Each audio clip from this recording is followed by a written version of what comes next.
Look at stay-at-home mothers, you see that they're more likely to report being depressed, they're more likely to report having anxiety and anger and all these types of things. So how can you say that? Seems like a woman, if you want to get married and have kids, you should go to college and have a career. So it sounds to me like we are looking at totally different statistics, because everything that you said, I've actually read the exact opposite. I'm glad we're on a fact check show with you. Right, exactly. Oh, it's so exciting. That's going to be amazing. Okay, because I know, like I said, I think what we're talking about is that there was this widespread report on female happiness, and I know that it was formally debunked, and it was That's not what I'm talking about. Pew Research, Right. University of Okay. California. In fact, working mothers today spend more time with their children than women did in the 1960s that were at home. Okay, well, women that are at home are obviously spending more time with their children than the people who are at work. And their today. children are not faring off any better, Right. and they're faring off worse. How are you measuring their children faring off worse? How likely they are to higher incomes, better scores, fewer health problems, fewer behavioral issues, and better mental. So the just to get back to the claim that I'm making here is that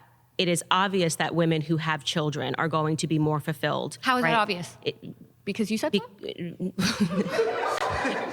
No, it's not obvious because I said so. It's because when you look at all the statistics in terms of women who are choosing not to have families, they are, as the person who just sat here before you mentioned, they are suffering from more depression, they're suffering from more anxiety. And that's not true. Okay, it is true. It is actually true that women who are choosing their careers over starting families are finding themselves leaning more onto medicines like Xanax, anxiety-inducing medicines, and depression, because they suspended that time frame where women really should be looking to find a partner and to start a family, because they were instead pursuing their careers. And why are they better off? It is a dishonest, it is totally a dishonest narrative that men and women want the same things out of life. We don't. We absolutely do not want the same things out of life.